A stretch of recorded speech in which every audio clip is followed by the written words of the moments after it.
Here's the big challenge of life. You can have more than you've got because you can become more than you are. That's the challenge. And of course the other side of the coin reads, unless you change how you are, you'll always have what you got. I have found in my experience that income does not far exceed personal development. Now sometimes income takes a lucky jump, but sure enough, unless you grow out where it is, it'll usually come back where you are. Life has strange ways. If somebody hands you $1 million, best you become a millionaire quickly, so you get to keep the money. Otherwise, sure enough, it'll disappear. Somebody once said, if you took all the money in the world, divided it up equally among everybody, it would soon all be back in the same pockets. Incredible. Success is something you attract, not something you pursue. Success is looking for a good place to stay. So instead of going after it, you work on yourself. Personal development. See, the major question to ask on the job is not what are you getting. The major question to ask on the job is what are you becoming? See, the big question is not what am I getting paid here. The big question is what am I becoming here? Because true happiness is not contained in what you get. Happiness is contained in what you become. So that's our major subject for tonight, personal development. Of all the assignments Mr. Schoaf gave me at age 25, this was probably the most difficult. In fact, I'm still working on this one. I think it's an unending challenge to see what you can become. The next subject is called Basic Laws. And it's good to study the basics.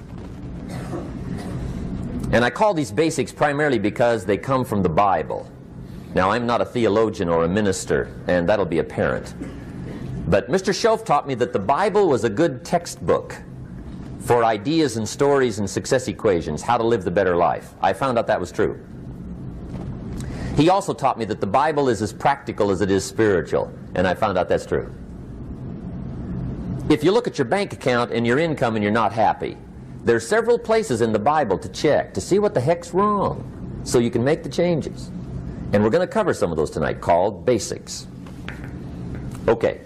The next subject is my favorite, setting goals. Mr. Schoaf taught me how to set goals. What a favor that was. One morning at breakfast, shortly after I met him, he said, Jim, let me see your current list of goals and let's go over them and talk about them. He said, maybe that's the best way I can help you get a better direction started. And I said, I don't have a list. He said, well, is it out in the car or home somewhere? I said, no, sir. I don't have a list anywhere. He said, well, young man, that's where we got to start. He said, I can tell you right now, if you don't have a list of your goals with you, he said, I can guess your bank balance within a few $100s. Which he did. And that got my attention. I said, you mean my bank balance would change if I had a list of goals? He said, drastically. That day I became a willing student how to set goals. And sure enough, learning how to set goals changed my life. And I often wondered why no one had ever taught me how to set goals up until age 25. I went to high school, but if they offered it, I missed it. I went to college for a year, never heard it. I worked for Sears. Really. And to my knowledge, Sears never taught it. Right? How to set goals. So here I am, age 25, married, my family's starting, I've been to college, I'm working, and I still don't know how to set goals. But fortunately, when I was 25, I met the man who taught me how, and it revolutionized my whole life. Economically, socially, personally, it's incredible. So I want to share with you tonight what Mr. Schoaf shared with me, how to set goals. It can be a life changer. Okay. The next subject is the negative part of the seminar. Life is part negative, so we got to talk about the negative. And this subject is called diseases of attitude. Diseases of attitude. There's a lot of things that can wreck your chances to do well. We live in a rather dangerous world, so you got to be not only wise, you got to be careful. Now, attitude diseases are just as bad as physical diseases, right? High blood pressure, heart trouble. I mean, a lot of things lace your chances to do well. So you've got to be careful. And attitude diseases are deadly. I mean, they'll destroy all the good things you start. Okay? So we'll go through those attitude diseases, how to spot them, how to look for them, what they are, and the cure. And I'm a pro on these because I've had them all, so I can give you excellent advice on these. Now, the last subject we're going to consider tonight is called the day that turns your life around. The day that turns your life around. And under this subject, we're going to talk about the emotions that can change your life. Human beings are emotional creatures, and emotions are powerful for life change. Now, of course, emotions are so powerful they can go either way on you. Emotions can either build or destroy. So you really have to employ emotions properly. We call civilization the intelligent management of human emotions. If you can intelligently apply your emotions in the right direction, no telling what can happen. Could turn your life around one day would be sufficient. So we'll talk about those. Okay. Now that's a lot to cover in one evening, but we'll keep at it here and see if we can't get it all done. I'd like to have you now jot down the theme of the seminar. Every seminar should have a theme, I guess. We've got one. It's on some of our literature if you happen to notice it, but if you didn't, for your notes, here it is. The theme of the seminar goes like this: the major key to your better future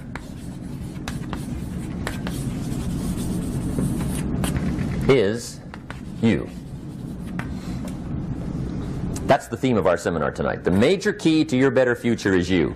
And I'd like to have you underline two words just to give it some added punch. Underline the word major and the word you, so that it reads, the major key to your better future is you. Now, my first suggestion is transfer this to a card or something where you can put it up, where you can see it every day. Preferably put it up where you can see it at the beginning of the day, before you go off to put the day together. This is a good phrase just to glance at, to keep in mind as you're putting the day together. It's called the silent seminar. If you'll just let this talk to you during the day, I found it to be tremendously helpful. The major key to your better future is you.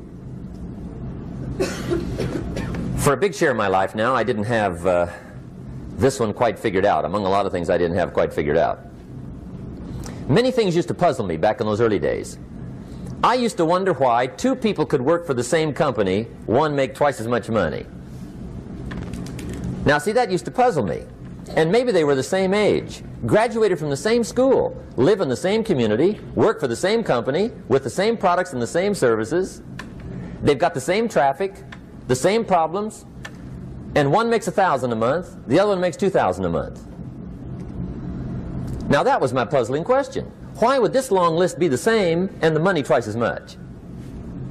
I asked, what's the difference between $1,000 a month and $2,000 a month? And I don't mean $1,000 a month, right? I could figure that out. But what makes the difference? Why would one person do twice as well, 3 times as well? Speaking economically. Now, I know there's more than one way to do well. I understand that. But in this little narrow area called compensation, what's the difference? Well, back then, with my faulty thinking, I'm trying to reason it out. I thought, well, maybe time makes some of the difference, right? Some people do better because they have more time. I used to say, Harold ought to be able to do well. He's got a lot of time. If I had all of Harold's time, I could do well. Now, that's got to be dumb, right? Number one, you can't get somebody else's time. A guy says to me one time, he says, you know, if I had some extra time, I could make some extra money. I said, then forget it. There isn't any extra time. Hey, when the clock strikes 12 midnight, that about wraps it up, right? I mean, you can look around the gongs there for a little more, but it's over. You say to the guy, what are you doing? He says, I'm looking for extra time. See, they'll come and take you away, right? There isn't any more time. Now, if you can't get more time, which you can't, what could you get more of that would make a difference in economic results? And here's the key word. Make it a part of your notes. We're going to consider it tonight. The word is value. And I have a little phrase for your notes. Value makes the difference in results.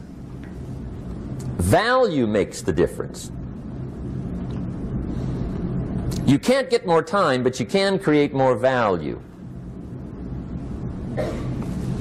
Now here's the first lesson of economics. Everybody should learn it from the time they're old enough to understand what a dollar means, how to earn one, how to get one, how to keep one, what to do with it. First lesson of economics. We primarily get paid for value. That's lesson one. Bringing value to the marketplace, that's how you get paid. You don't get paid for the time. I know it takes time to bring value to the marketplace, but you get paid for the value, not the time. Now, since that's true, here's one of the key questions of the evening. Is it possible to become twice as valuable at the marketplace and make twice as much money in the same time? Could you become 3 times as valuable? Make 3 times as much money in the same time? Is that possible? The answer is yes, if. And it's always if, right? Life is known as the big if. Harry Truman once said, life is iffy. How true. And here's the big if we're going to consider it tonight. It's possible to do much better at the marketplace if you go to work primarily on yourself. And that's the theme of our seminar tonight. Learning to work primarily on yourself. People have asked me for the last 24 years, how do you develop an above average income? And the answer is, become an above average person. Develop an above average handshake. Some people want to be successful, they don't even work on their handshake. As easy as that would be to start on. They let it slide, they don't understand. Develop an above average smile. Develop an above average excitement. Develop an above average interest in other people. Develop an above average intensity to win. See, that'll change everything. Probably one of the most frustrating experiences in life is looking for an above average job with above average pay without becoming an above average person. It's called frustration.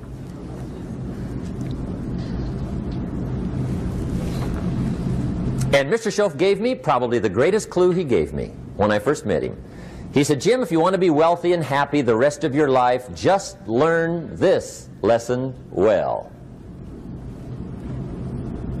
He said, learn to work harder on yourself than you do on your job.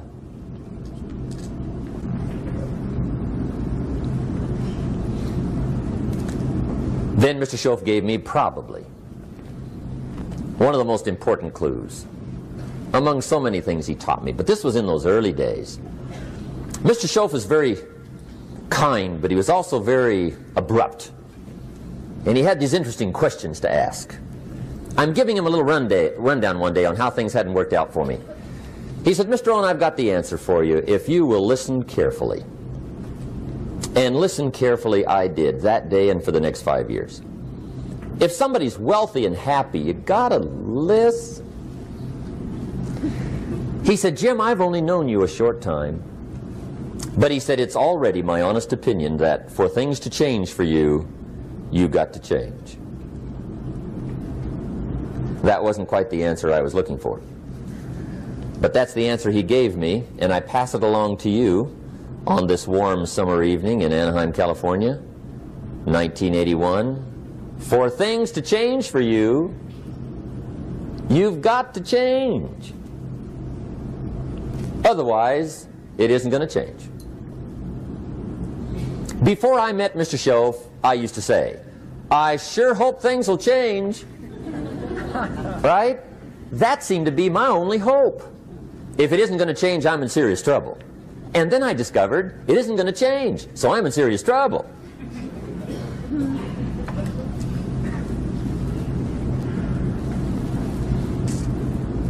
See, I can tell you what the 80s are going to be like. You have dropped into the right place.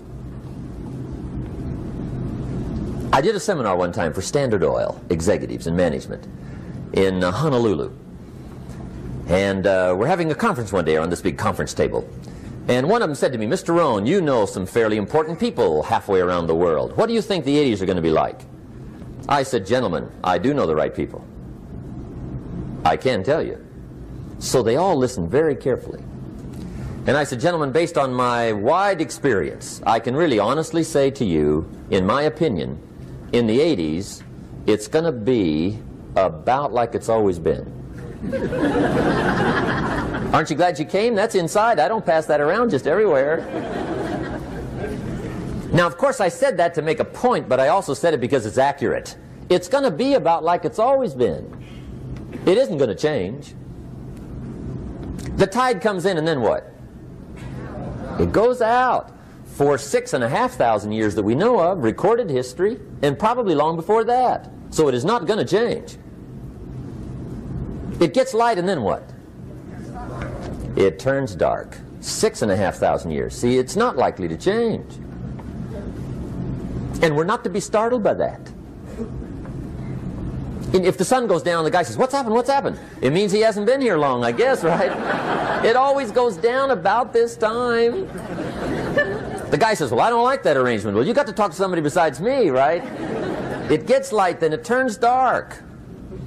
In rotation, the next season after fall is what?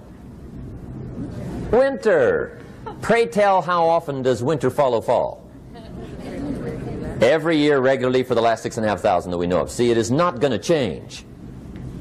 Now, some winters are long, and some are short, and some are hard, and some are easy, but they always come right after falls. It isn't going to change.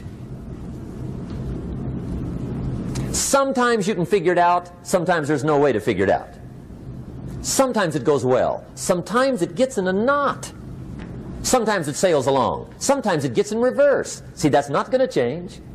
The last 6,000 years reads like this: opportunity mixed with difficulty.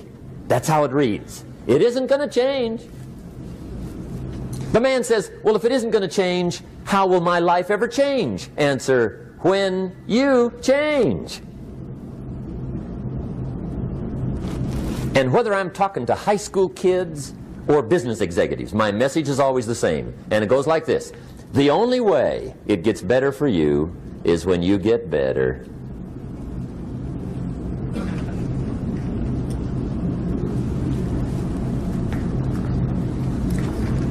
Let me give you the 4 major lessons in life to learn. Here's 4 majors. It's good to study the majors. In our weekend seminar we teach, some people don't do well because they major in minor things. You've got to be on the lookout. At the end of every week, end of every month, you've got to check, make sure you're not spending major time on minor things. We go through that whole series. Majors and minors. Now, let me give you 2 phrases before we get to the 4 majors. This will set it up and you'll see where I'm going. 2 key phrases for your notes. Here's the first one. Life and business is like the changing seasons. That's the first phrase. Life and business is like the changing seasons. One of the best ways to describe life, it's like the seasons. Frank Sinatra sings, life is like the seasons. Now here's the second phrase. Very important. You cannot change the seasons, but you can change yourself. You can't change the seasons, but you can change yourself.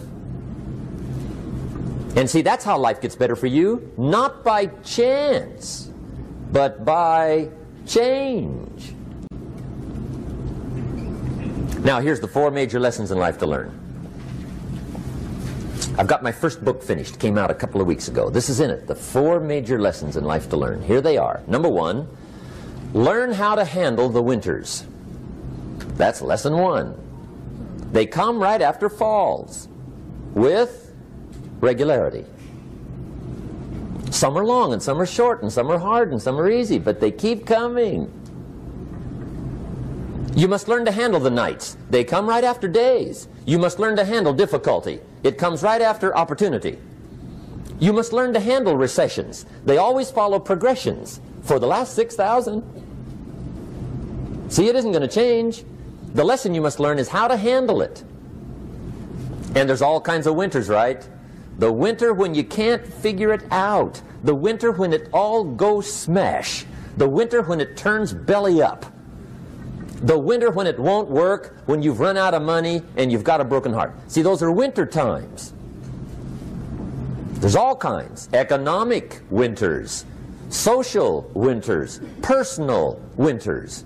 When your heart is smashed in 1,000 pieces and the nights are unusually long, your prayers seem to go no higher than your head. It's winter time. Barbara Streisand sings, "It used to be so natural to talk about forever, but used to be's don't count anymore. They just lay on the floor till we sweep them away. You don't sing me love songs, and you don't say you need me, and you don't bring me flowers anymore." A song of winter. But see, the disappointments come. Those are normal. That's part of life. But the question is, how do you handle it? How do you handle the coming winters and the disappointments and the down times? Well, you can't get rid of January by tearing it off the calendar. But here's what you can do. You can get stronger, you can get wiser, and you can get better. The winters won't change, but you can. And that's how life changes for you. See, before I understood, when it was winter, I used to wish it was summer. I didn't understand. When it was hard, I used to wish it was easy. I didn't know. And then Mr. Schoaf gave me a part of his very unique philosophy when he said, "Don't wish it was easier, wish you were better." See, that triggered my whole life change. Don't wish for less problems. Wish for more skills. Don't wish for less challenge. Wish for more wisdom. That's the key. So that's lesson one. Learn how to handle the winters. Here's lesson two. Learn how to take advantage of the spring. That's the second one. Spring is called opportunity. And spring follows winter. What a great place for it. If you were going to put it somewhere, that'd be the place to put it, right after winter. And pray tell, how often does spring follow winter? Every year with regularity, 6,000. You can almost count on it. See, opportunity always comes. Days follow nights. Isn't that terrific? Opportunity follows difficulty. But here's what you must learn to do. Underline these two words in that key phrase. Take advantage. Underline those two. You must learn to take advantage of the spring. See, just because spring rolls around is no sign you're going to look good come fall. You got to do something with it. In fact, you have to get good at one of two things in life. Planting in the spring or begging in the fall. Or get somebody to do it for you. See, those are about the only alternatives.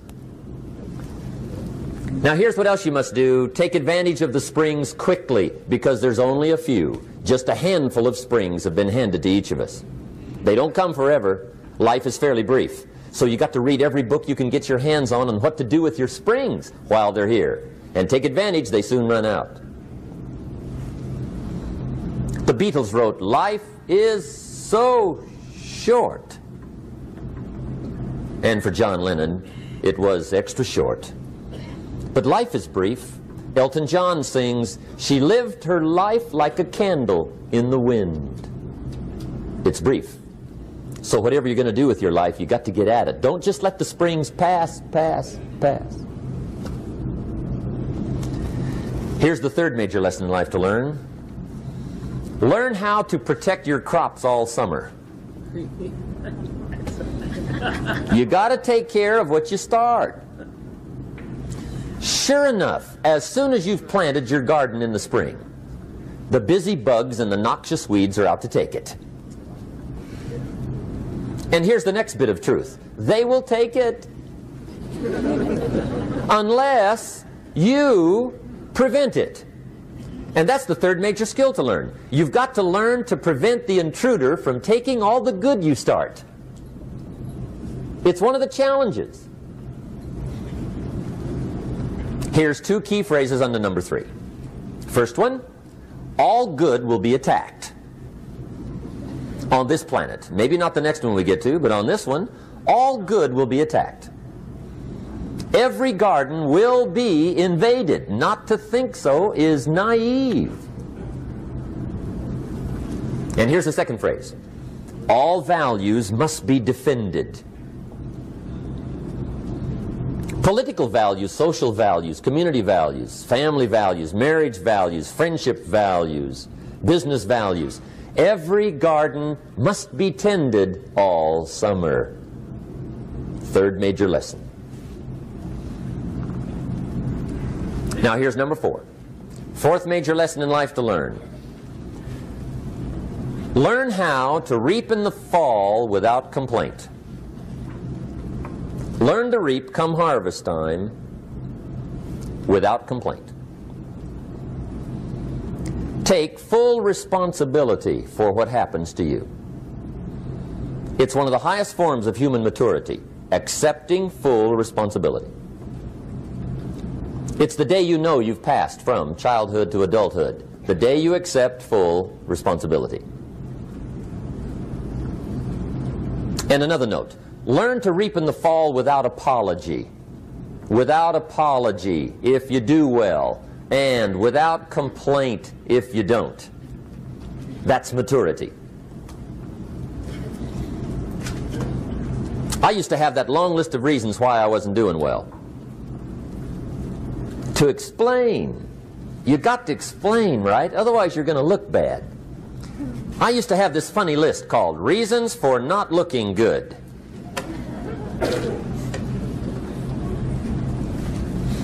I used to blame the government. I mean, you can believe that or not. It was at the top of my list. I had a lecture second to none. The government. That was on my list. I used to blame taxes. Look what you got left after they take everything. And they expect you to do well. That was on my list there. Prices, that one's easy, right? You walk into the supermarket with $20, come out with a little half bag. So I had that on my list. I used to blame the weather. I blamed the traffic. I used to blame my car. I blamed the manufacturers. I used to blame the company. I blamed company policy. I used to blame the training program.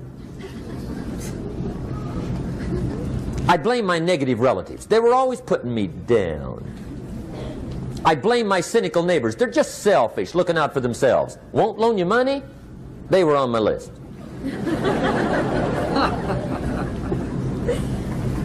I used to blame the economy. I blamed the community. That's a pretty good list for not doing well, isn't it? I thought it was good. I'll never forget one day, Mr. Schoaf was very kind, but he was also very blunt, and this was no exception. And I'm glad he was blunt. There's a lot of things I'd have missed if he hadn't have been blunt. One day, with sort of a curious look on his face, he said, "Jim, just out of curiosity, tell me, how come you haven't done well up until now?" Excellent question. I thought, well, so I won't look too bad, I'll go through my list. And this list I just gave you, I put that on him. And he was very patient. He let me go through the whole thing, the government, the weather. I went through this whole thing. When I finished, he looked my list over very carefully. He said, "Mr. Rohn, big problem with your list. You ain't on it." How brilliant.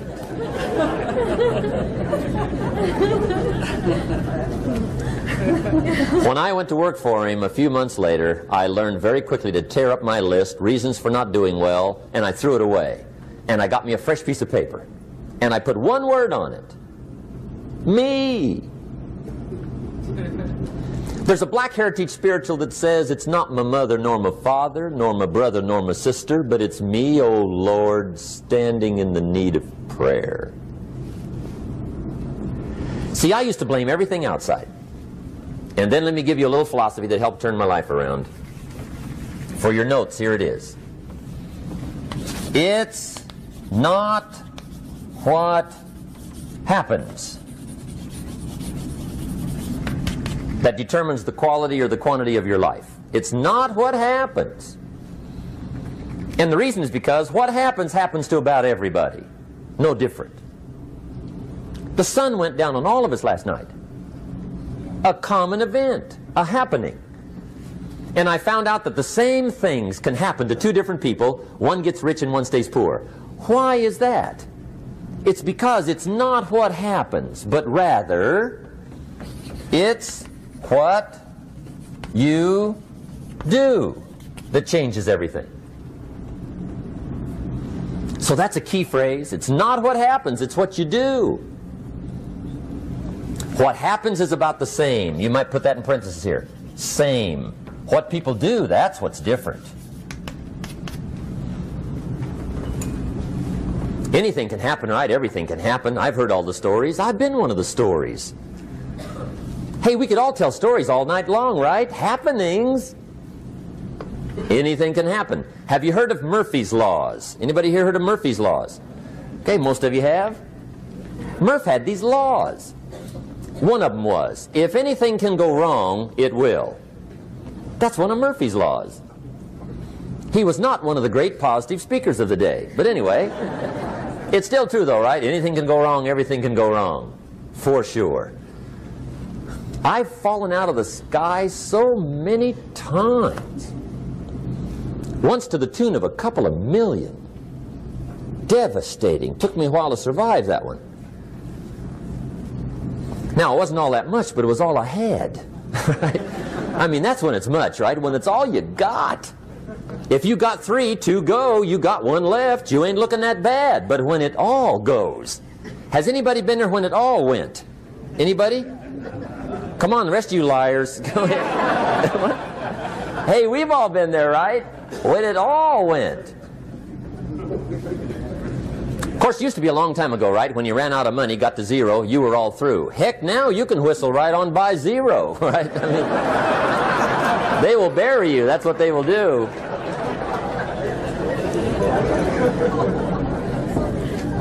But see, those are the happenings, right? Everything can happen. Anything can happen. But it's not the happenings. It's what you do about it. Somebody says, yeah, but you don't understand the disappointments I've had. Come on. Everybody's had their share. Disappointments are not special gifts reserved for the poor. Everybody has them. The difference is what you do about them. It's not the weather. I used to blame the weather, and I discovered it rains on the rich. So see, that won't help. 2 men wake up one morning, there's a rainstorm on. One of them looks out his window, sees the rainstorm, and he says, wow, what a storm. With weather like this, they can't expect you to go out and make sales. He stays home. Same morning, the other guy looks out his window, sees the same storm, says, wow, what a storm.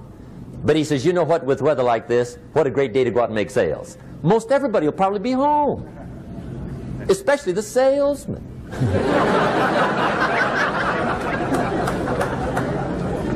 See, that's the difference in how your life works out. It's not what happens, it's what you do. So here's one of the key questions of the evening. Starting tomorrow, what are you going to do that'll make a change in your life's direction? Good question. What are you going to do starting tomorrow that'll make a difference? Now see, if you don't do something starting tomorrow that'll make a difference, guess what? It's gonna be the same. And see, that way you can guess what the next 5 years are going to be like. Look at the last 5. Because the next 5 are going to be like the last 5 unless you, major key, tomorrow, change it all. Or change a little, or change something, or don't change. It's choice time. You can do whatever you want. But it's nice to know any day you wish you can change your whole life. What can you do starting tomorrow that'll make a difference? Good question. What can you do with economic chaos, massive disappointment? What can you do with a broken heart? What can you do when it won't work? Good question. So if I had a word with you tonight, one-on-one, just you and me. I think my personal advice to you would be, this year, 1981, reach down inside of you and come up with some more of those remarkable human gifts. They're there, waiting to be utilized. And then change anything for you you want to change. And I challenge you to do that because you can change. If you don't like how it is for you, change it. If it doesn't suit you, change it. If it doesn't please you, change it. If it isn't enough, change it. And I challenge you to do that because you can change. See, you don't ever have to be the same again after tonight, only by choice. If you don't like your present address, change it. You're not a tree.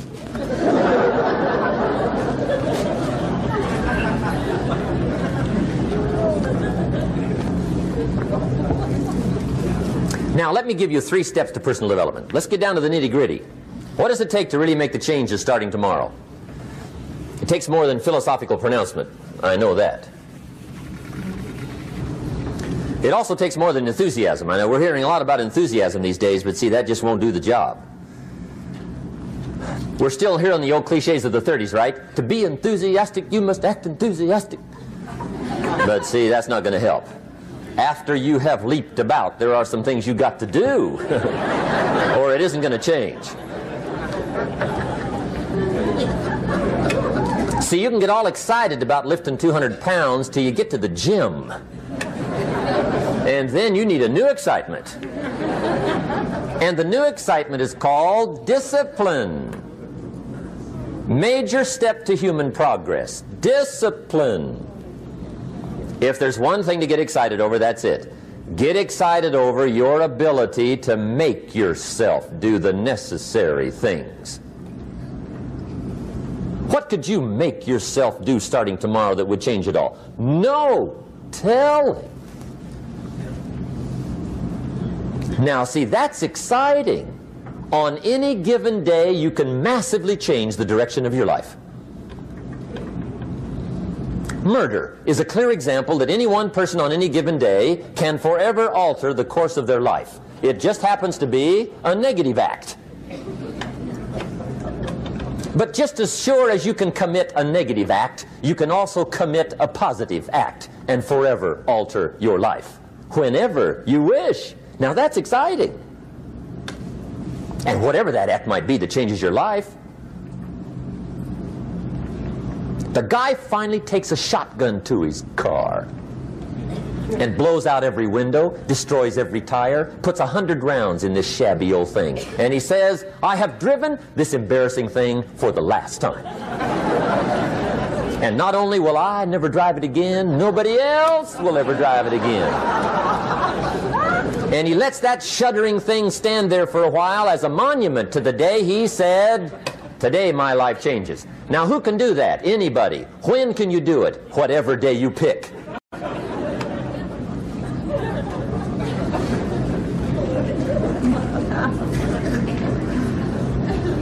Now here's the key to discipline. Start with the little disciplines, get excited over the little disciplines, and get right on those, because those will lead to the big ones. You can't handle the big challenges in life unless you take on the little ones. Make a list of all the things you can do, get right on those, discipline yourself for those, both for the results and for the muscle and for the practice, so that when life hands you some big challenges, you'll be ready, you'll have the muscle. But see, if you don't handle the small ones, you can't take care of the big ones. Okay, here's what else it takes for life change. Self-motivation. Key phrase, self-motivation. I don't know why we call it self-motivation. It's really the only kind there is. You've got to motivate yourself. Because I found out you can't change people. They can change themselves, but you can't change them. Lord knows some I've tried. But see, it won't work. People have to change themselves. I learned some of those lessons early. I built a little sales organization way back in those early days. I'm 25. And I had some nice people. I said, I'm going to make these people successful if it kills me. I almost died, right? I mean, you can't do that.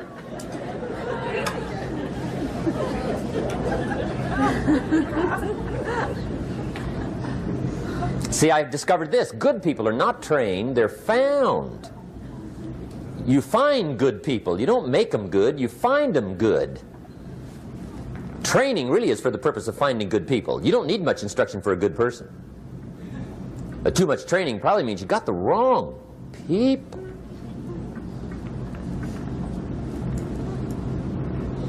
So you got to find the right people. That's the key to getting a good job done. One of the major things we learn in management, lesson 1, don't send your ducks to Eagle School.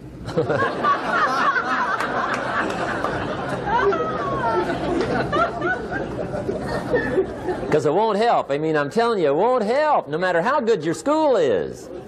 And the little eagle badge and little eagle hat, I'm telling you, it won't help. It won't help. You can tell whether your school's done any good, right, is when it's over, right? The duck goes for his first rabbit and makes him a friend. You say, no, no, no. Anyway, so it takes self-motivation to really alter your life. And you don't want to give self-motivation away to somebody else and make it somebody else motivating you. The guy says, boy, if somebody just come by and turn me on. What if they don't show up? Right?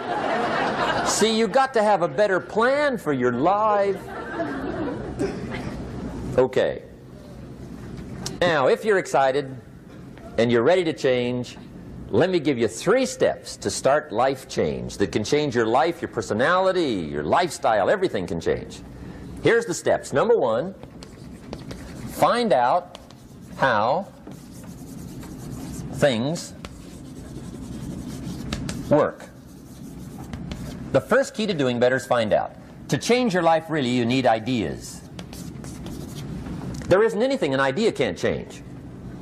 And Schoaf taught me the major problem is lack of an idea, not a problem. At first I didn't have any money. I said to Mr. Schoaf, I don't have any money. He said, that's not a problem. Now see, up until then I always thought it was. Right? I was confused. He said, no, no, the problem is lack of an idea on how to create money and wealth. It isn't lack of money, it's lack of ideas. So if you get the ideas, see, you can change anything. Now to get ideas, you need a constant study of finding out. Now Schoaf also said, when you find out something that works, put the information in your journal. Don't use your head for a filing cabinet. Put it in your journal so that you can do the next best thing. Repetition, repetition, repetition. Go over it.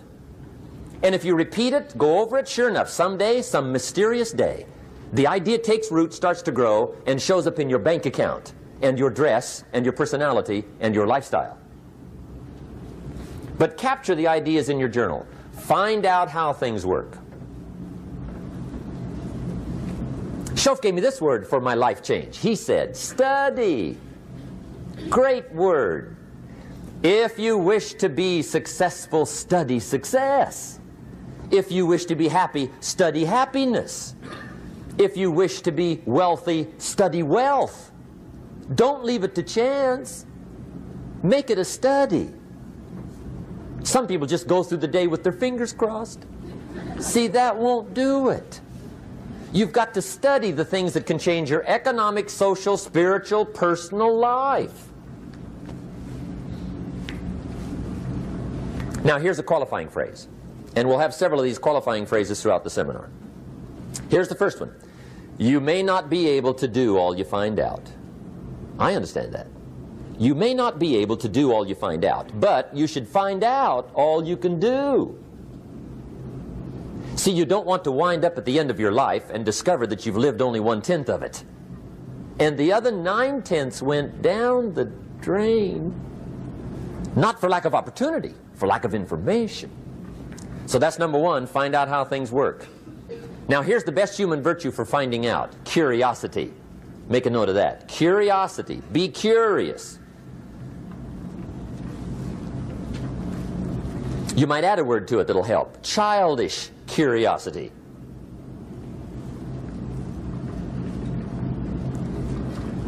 What will kids do if they want to know something bad enough? Bug you. That's the phrase. They can ask 1,000 questions. You think they're through? They got another 1,000. They'll drive you to the brink. It's a virtue. when you got to know. Be like a child. In fact, Jesus, the master teacher, said, unless you can become like little children, you might as well forget it. You don't have a prayer. Excellent advice. You got to be like children. 4 ways, in my opinion, to be like a child. Number 1 is curiosity. Number 2 is excitement. Get excited like a child over your ability to make yourself do anything for change. 3rd is faith. Have faith like a child. Adults are too skeptical. And 4th is trust. Trust is a childish virtue, but the rewards are incredible. So be like a child. Now, if you're curious, let me give you 3 ways to find out how to change anything. Any life direction, any dimension. Here's 3 ways to find out how to change anything. Number 1 is to read. Become a good reader. All of the successful people I know and work with around the world, they're all good readers. Curiosity drives them to read. They got to know. They just read.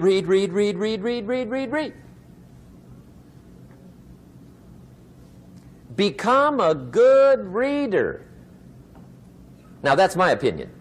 Listen to the other lecturers and listen to me and make up your own mind. Don't be a follower. Be a student. Okay? I say, really, for life change, you got to read. One way to learn is from your own experiences, but another way to learn is from other people's experiences. See, one book might save you 5 years if you read it. Did you know there's books on how to be stronger, more decisive, be a speaker, be a leader, have a better effect on other people, develop your personality? Did you know there's books on that? And people don't read them? How would you explain that? And they can read. Did you know that hundreds of successful people have written their stories in books and they wrote down how they did it and people don't read it? How would you explain that? The guy's busy, I guess. You know, you get tied up. The guy says, well, yeah, you work where I work. By the time you struggle home, it's late. You got to eat a bite of supper, watch a little TV, get to bed. You can't sit up half the night reading. And the guy's behind on his car payment. Good worker, hard worker, sincere. But you got to be better than sincere and work hard. Otherwise, at the end of your life, you'll wind up cold, stony broke. You got to be better than a good worker. You got to be a good reader. The whole world is governed by laws. The universe, in fact. Laws. We call it the law of electricity. We call it the law of gravity. There's mathematical laws. There's physical laws, speed and velocity laws, agricultural laws. There's all kinds of laws. Now that we find ourselves on the spinning planet, you just have to learn what I call the setup. Learn the setup. Life's setup. Now, we didn't set it up, but we're here, so you got to learn it. And we should learn the setup for 2 basic reasons. Number 1, to keep from getting hurt. It's one of the major reasons for learning, so you won't get hurt. See, economically, socially, personally, you can get hurt just not knowing. Ignorance is not bliss. Ignorance is poverty. Ignorance is tragedy. You got to know or you're going to get hurt. It's good to know not to walk out the 10-story window. That's excellent information. Now, what if a guy didn't know and he walks out? Now he's dead at the bottom. Somebody says, well, the poor guy didn't know. You got to know or you're going to get hurt. Okay. Now, here's a parenthesis. You don't have to like the setup. I don't ask you to like how it is. That's not what's important. But it is important to learn how it is. Okay? So you don't have to like it, but you should learn it. That's what I tell the kids, right? Make sure you get the information. What you think about it, that's up to you. What you're going to do with it, that'll soon be up to you. But make sure you get it. See, there's nothing worse than being stupid. Nothing. I mean, being broke is bad, but being stupid is awful. And what's really bad is being broke and stupid, right? That's about the end of the world. I mean, there isn't anything much worse than that. Unless you're sick. Sick, broken, stupid. I mean, that is it, right? There's nowhere else to go. So make sure you get the information. It's key. You don't have to like it, but learn it. If this big monstrous thing lifts up in the sky, hangs there for a little while, cuts loose, comes crashing down, boom, shakes the ground for 5 miles.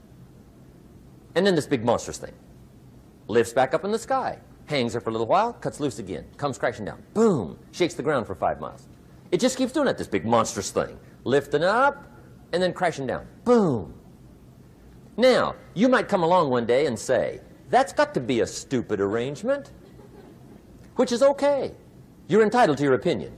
But the first thing you should learn to do is get out from under it, right? That's number one. You might have a great moral argument. You might want to shake your finger at the sky, but do it from over there, right? So you don't get smashed. It's called your basic smart.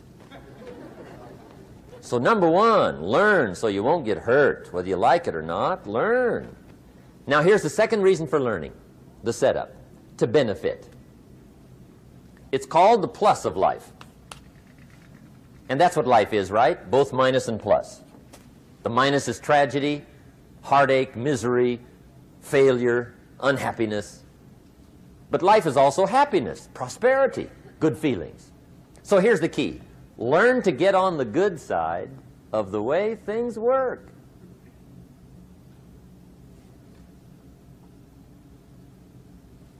Now, here's 2 of the basic laws, and we'll take our break.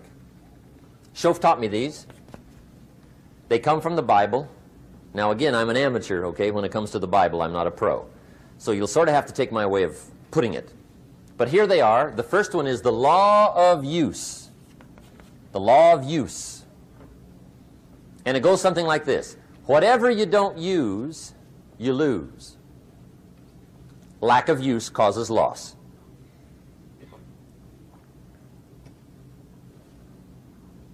On this planet, maybe not the next one, but on this one, if you tie your arm to your body, leave it there long enough, you'll never use it again. It's over for the arm. Now, it may not be over, but it's over for the arm. The only way to keep the use of this arm is what? Keep using it. If you quit, you lose automatically. They don't bring it up for a vote. You lose automatically when you quit. Now, the same thing that goes for your arm goes for your brain, mentality. The same thing goes for all the human virtues. Ambition, unused, declines. Strong feelings, unused, diminish. It doesn't grow, it diminishes. Faith, unused, decreases. It's a law. Vitality unused diminishes. Energy unused decreases. The guy says, well, I'm going to save up my energy. You can't do that. That's like trying to save today, put it on the end of the year. See, you can't do that. They'll come take you away. If you don't use today, what? It's lost. The guy says, well, I'll work twice as hard tomorrow to make up for it. See, that's foolish. You could have done that anyway. Today unused is lost. A talent unused is lost. An ability unused is lost. So here's one of the key expressions of the evening. Take a new inventory of yourself. Starting tomorrow, new project. Take a new inventory. And make sure that all of your talent and ability and mentality and ingenuity and vitality and strong feelings, faith, courage, make sure that all you've got's being used. Otherwise, you lose. Now, one of the best illustrations of the law of use is a Bible story called the Parable of the Talents. The Talents story. Interesting story if you haven't read it in a while. Just review it. It's a good story. An ancient story. It says there was a master with 3 servants. He got them together one day and he said to the 3, I've got these talents. And in those ancient days, a talent was a measure of gold. And he said to the 3 servants, take these talents and see what you can do with them while I'm gone. He said, I'm taking a journey and I'll be gone for a while. When I come back, we'll get together, go over the book, see how you did. He said, here's 5 of these talents for you. 5. Here's 2 of them for you. 2. And here's 1 for you. 1. The master said, take those talents, see what you can do with them. When I come back, we'll get together, we'll go over it all. The servant said, okay, master takes off. According to the ancient story, the master comes back from his trip.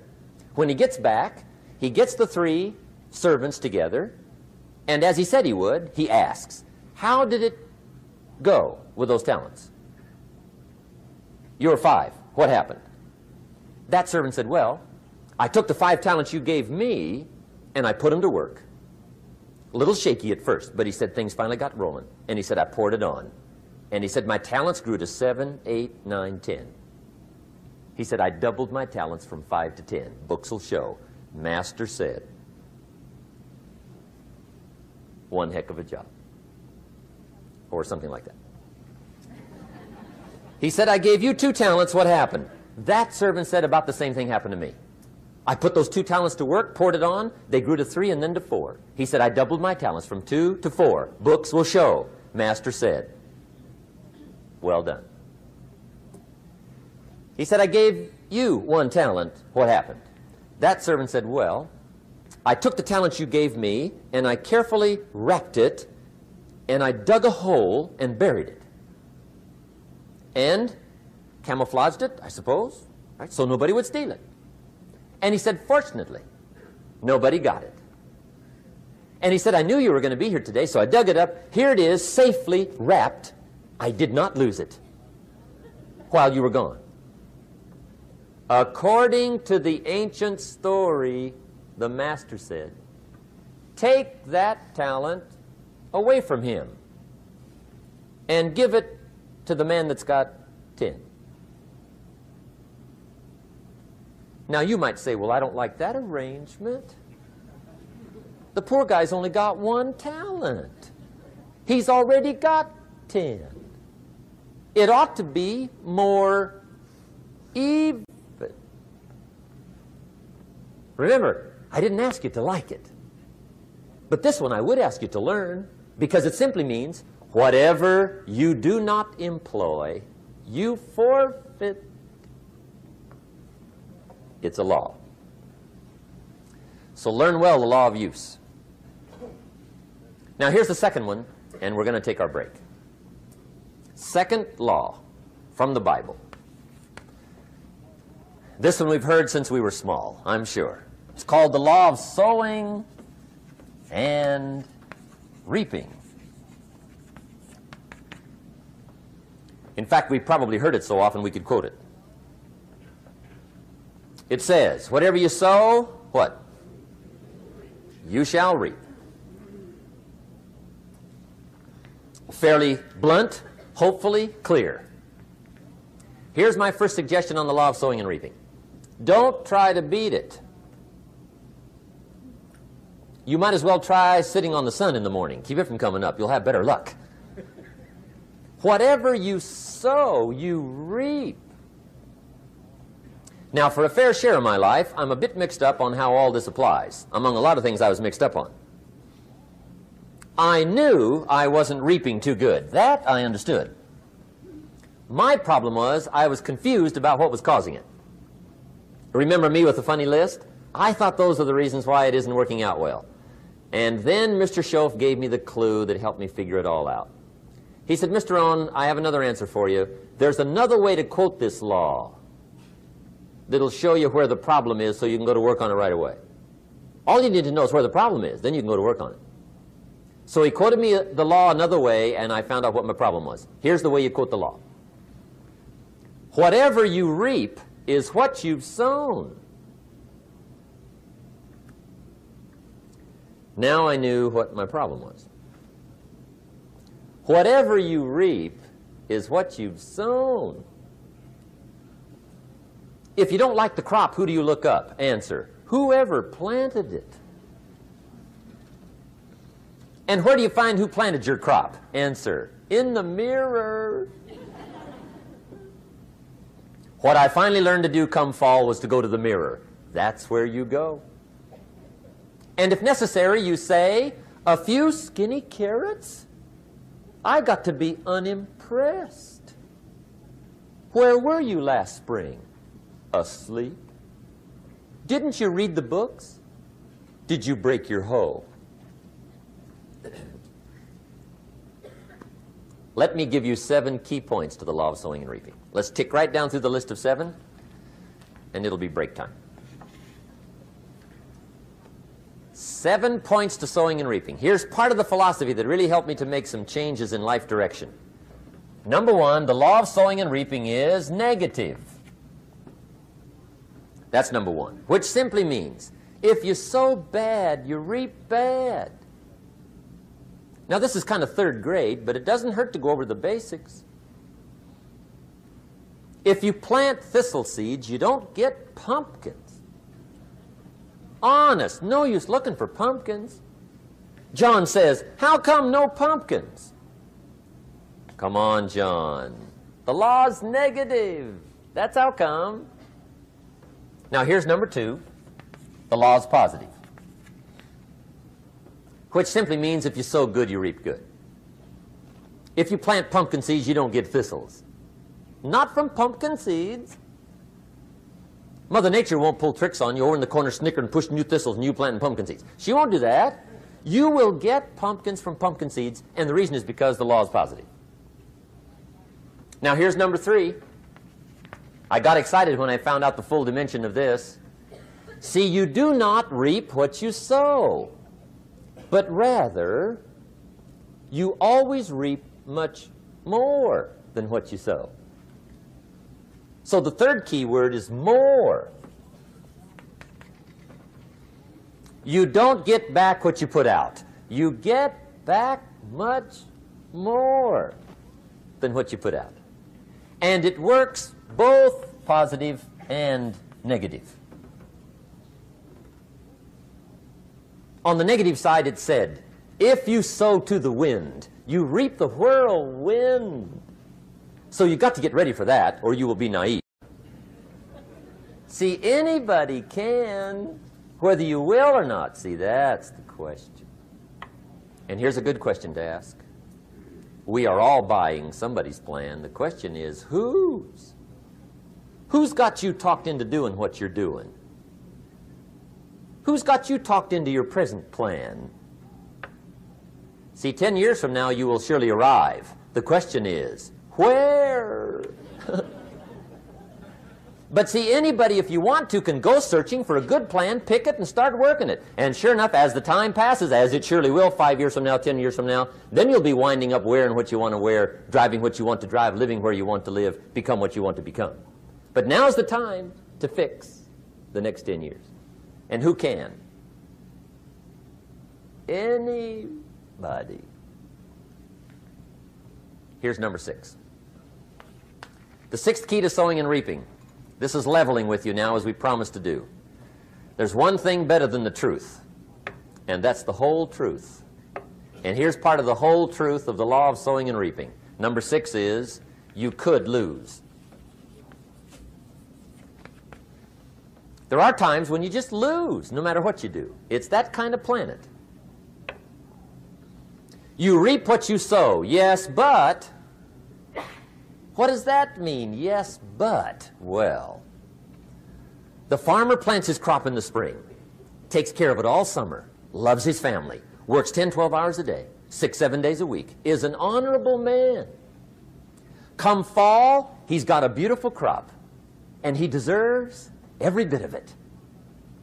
But the day before he sends the combines into the field, a hailstorm comes along and beats it all in the ground, which means you lose. Somebody says, well, what did he do wrong? Answer, nothing. It's just that kind of planet. Sometimes it's going to hail on your crop and rain on your parade, so you got to get ready for that or you will be naive. That's just part of the life arrangement. And don't press me why. I was not in on some of the original decisions here, so I don't know how it got set up. But there's just times, sometimes you lose. That's part of life. But now here's number 7. The 7th key to sowing and reaping. And it goes like this. It's just another way to quote the same law. And it goes like this. If you don't sow, that's just another way to quote the law. If you don't sow, what? You don't reap. You don't even have a chance. So if you looked at your game plan tomorrow, you might come to the quick conclusion, I got to get some sowing going. How true. Get you some sowing going. And remember, you've got plenty of time. You've got all the time there is. Some people spend enough TV time to make a fortune. The latest article on television watching in this country, according to the latest article, the average television is on in this country in every household 7 hours a day, called the Big 7. I asked a guy one time what his TV cost. He said about $450. I said, you forgot to look at the price tag. He said, what do you mean? I knew he was a TV watcher. I said, that television costs you, in my opinion, at least $12,000 a year. To watch it, not to own it. Owning it's cheap. Watching it is what's expensive. And I said, hey, $12,000 a year is too much to pay to watch TV. That's too much. Pay a little, but not $12,000. And he's the guy that said, I hope pay TV never comes.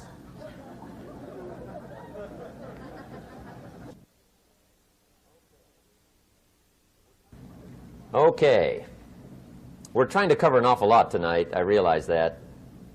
But my time schedule is such that we just have to sort of give it all to you and let you sort the rest out. I wish we had plenty of time for questions and answers and that whole thing, but our time is just limited.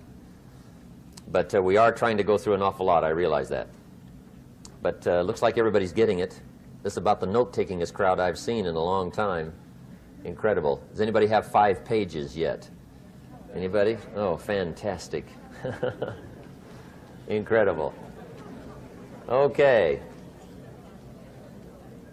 Maybe you heard the story about the preacher down in Texas, southern part of the country. He was an evangelist back in the horse and buggy days. And he was very good at being an evangelist, and a lot of people used to come and hear him preach.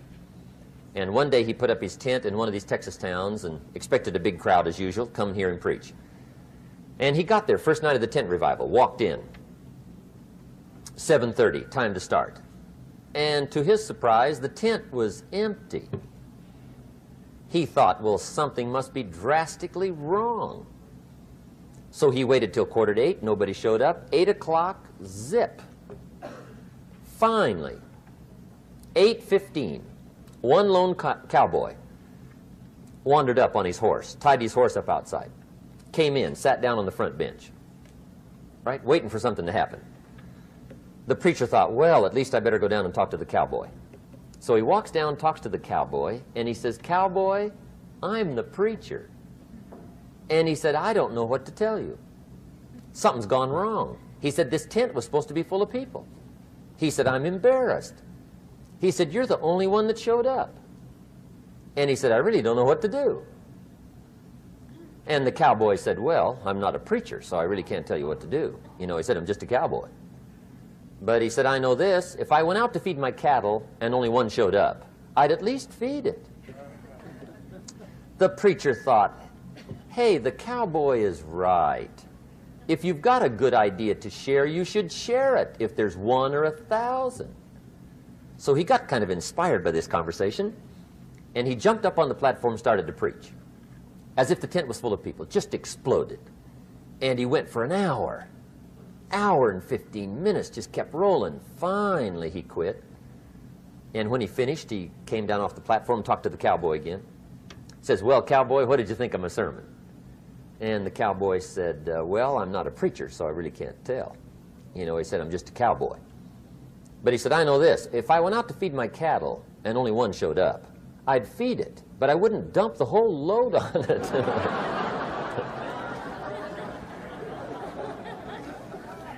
So anyway, if it seems like we're dumping the whole load tonight, I guess we are. But gosh, everybody's doing well. I'm having a good time. I appreciate the response here tonight. Okay, the next subject is setting goals. Let me show you what turned my life every way but loose. Mr. Schoaf dropped this idea on me, changed me completely. Setting goals. Here's what can easily happen if you don't set goals. It's easy to let life deteriorate into making a living instead of designing a life. And we all have a choice: make a living or design a life. It's easy to get trapped by economic necessity and settle for existence rather than substance. That's easy. But the best advice I can give you on how to break out of that trap is to learn how to set goals. Mr. Schoaf put it to me this way. He said, Jim, if you had enough reasons, you could do the most incredible things. I never forgot how he put that. If you have enough reasons. See, reasons will change your whole life. Mr. Schoaf said to me, he said, Mr. Rohn, I think you've got plenty of intelligence, you've got plenty of talent, you've got plenty of ability. Probably what you lack is plenty of reasons. He said, I don't think your current bank balance is a true indication of your level of intelligence. I was happy to hear that. He said, I think you're much smarter than your present bank balance indicates. And that turned out to be true. I was much smarter. But of course my first question was, well then why isn't it bigger? And he said, you don't have enough reasons. You've got enough intelligence, but not enough reasons. So see, reasons can change your life. Here's what else I found out. Reasons come first, answers come second. You don't get the answers to do well till you get the reasons. Life has a mysterious way of hanging on to all the answers and only gives them up to the people that are inspired by reasons. So reasons make the difference in how your life works out. Now, what are some of the reasons for doing well? Let's go through a quick list called Reasons for Doing Well. First is personal reasons. Some people do well for recognition. Some people do well for respect.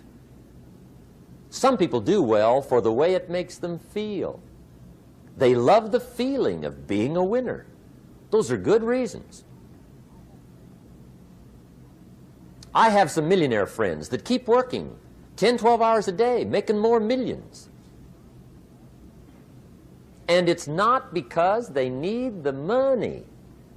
It's because they need the joy and the satisfaction and the pleasure that comes from being a constant winner. And see, it's not just the money anyway. It's the journey, not the money. Once in a while somebody says to me, boy, if I had $1 million, I'd never work another day in my life. That's probably why the good Lord sees to it they don't get their million, right? They'd quit. They'd quit. Okay. Next is family reasons. Some people do extremely well for other people, and that's powerful. Human beings can greatly affect each other. Sometimes we will do things for somebody else we will not do for ourselves. We're made that way. I met a man one time who said, Mr. Rohn, to do all the things I want to do with my family around the world, he said, I got to have at least $250,000 a year. I thought, incredible. Could a guy's family affect him that much? And the answer is, of course. How fortunate are the people that find themselves greatly affected by somebody for personal achievement. And we are affected. The writer of a recent song said, "If not for you, the winter would hold no spring, couldn't hear a robin sing. I just wouldn't have a clue if not for you." So we can be affected. That might be one of the most stimulating reasons to do well, finding somebody. When Andrew Carnegie died, the wee little Scotsman that built the big steel industry, when he died, they opened up his desk, and in one of the desk drawers, they found a slip of paper. On that piece of paper, Mr. Carnegie had written his goal for his life, and he wrote it when he was in his 20s. And on that piece of paper, it said, "I'm going to spend the first half of my life accumulating money. I'm going to spend the last half of my life giving it all away." What a goal. He got so inspired by that goal that the first half of his life, he accumulated $450 million. And the last half of his life, he gave it all away. Good question tonight. What's got you turned on? What's got you bombed out of sight to get up early and stay up late and hit it all day? Next question. What's got you turned off? When I found the answers to those two questions, my life exploded into change. I finally found out what had me turned off, and I got that cured. And then I got me a long enough list of reasons to turn me on. And once the lights went on for me, age 25, they've never gone out. I've fallen out of the sky a few times, but I've never lost that drive to make something unique out of my life. See, reasons altered my whole life. Now, there's another list of reasons called nitty-gritty. Hard little reasons. Sometimes those little reasons are the most powerful reasons that can change your life. Sometimes it doesn't take much. I now carry several $100s in my money clip. It's only a few $100s, but it was one of those reasons turned my life around. Just before I met Mr. Schoaf, I heard a knock at the door. I go to the door, and there's a little girl standing there about this tall selling Girl Scout cookies. And she gave me one of the finest sales presentations I've ever heard. Special deal, several flavors, this whole package of stuff, $2. And with a big smile, she very politely asked me to buy. And I wanted to. Big problem. I'm broke. I don't have $2. And to this day, I can remember the pain and the embarrassment. I'm a father. I'm a husband. I've been to college. I'm working. I'm 25. I don't have $2. And I didn't want to tell her that for some reason. So I did what I thought was next best. I lied to her. I said, "Hey, look, I've already bought lots of Girl Scout cookies. I've still got plenty stacked in the house," which was not true. But it seemed to get me off the hook for the moment. She said, "Well, gosh, that's wonderful. Thank you very much." And she went away. When she left, I closed the door, and that was the day I said to myself, I don't want to live like this anymore. I've had it with lying, and I've had it with being broke. I'm never going to let this happen to me ever again. I promised that day I would work as hard as possible and would always carry plenty. It took me a little while, but now I do. It was one of those reasons. And I guess I carry plenty for two reasons. One is the way it makes me feel, but also in case I bump into another Girl Scout selling cookies.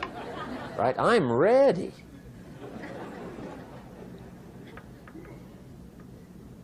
I walked out of the Bank of America one time up in Saratoga, California, where I used to live. Two little girls selling candy right outside the bank. Good place.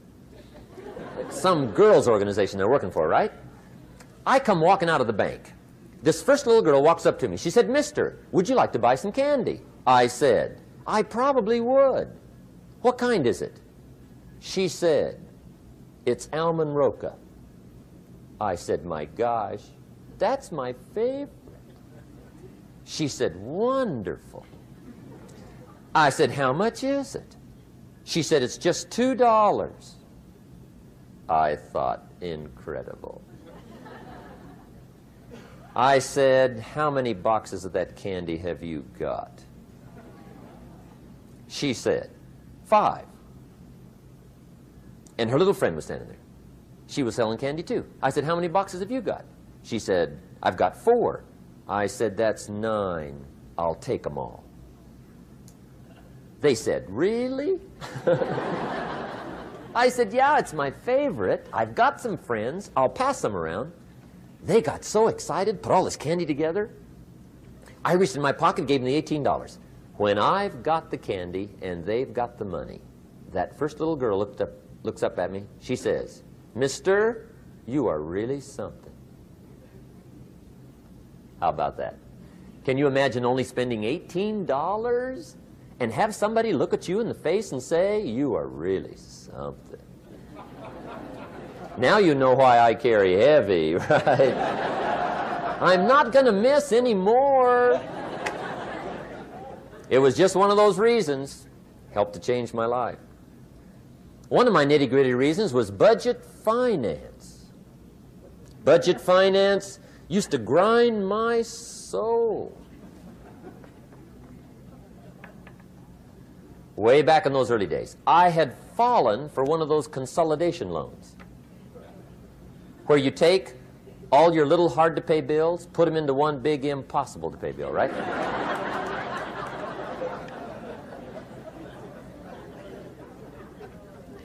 I would get 4 or 5 payments behind. This one guy used to call me day and night. I don't think they're allowed to do that anymore. Harassed me. Threatened to run me in front of the judge. Threatened to ruin my credit. Threatened to embarrass my family. One day he said, "We're going to come get your car, drag it rear end up down the street in front of your neighbors." The guy even called me a flake. And back in those days, I'm broke, I'm pitiful, there's nothing I can do about it. But I never forgot how the guy treated me.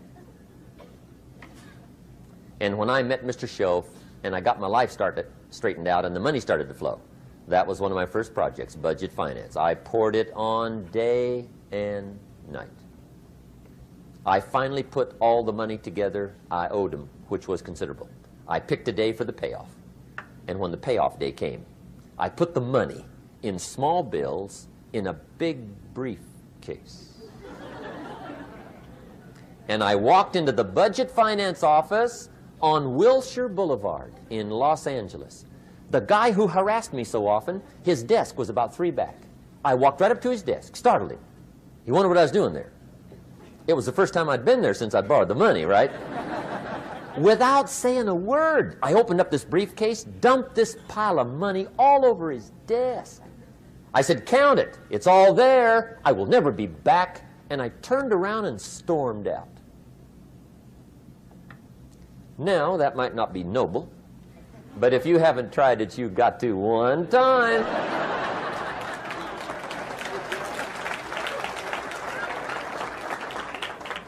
It can be the day that turns your life around. All you need is a reason that turns you on. One of my dear friends, Robert Depew, Bobby used to be a school teacher in Lindsay, olive capital of the world. Bobby taught school several years, got a little weary teaching school. One day decided he wanted to get into sales. So without telling anybody, he just up and quit his job teaching school and jumped into sales. When he did, His brother made fun of him, laughed at him, put him down, said Robert's lost his mind. Had a good job teaching school. Now he thinks he's a salesman. He's going to go down the drain, lose everything. Just put him down something fierce. Bobby said, the way my brother acted when I got into sales, he said that made me so mad, I decided to get rich. And my question for you tonight is it possible to get that mad? Of course. Wealth is not a matter of intelligence. It's a matter of inspiration. Today, Robert happens to be one of my millionaire friends. Bobby's rich.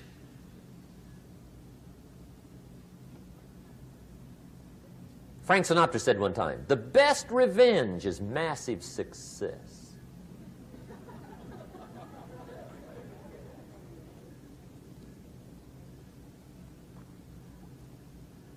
Hey, get you a long enough list of reasons so that after tonight you never lack for inspiration. You might not have all the answers right away, but you can get the answers if you can get the reasons. Now, let me give you a little simple formula for goal setting. Okay? We take 2.5 hours on the weekend for the whole 10-year plan. We don't have time for that tonight. But let me get you started with a little simple formula Mr. Schoaf gave me. And maybe this will be helpful. First of all, I've divided goals into two parts. First is long range. Long range goals. That's your dreams. Your dreams for the next 3, 5, 10, 20, 30, 40 years. Actually, the rest of your life. Your dreams. You've got to keep dreaming. Ronald Reagan, president, said to the joint session of Congress a few weeks ago, the Republic is a dream.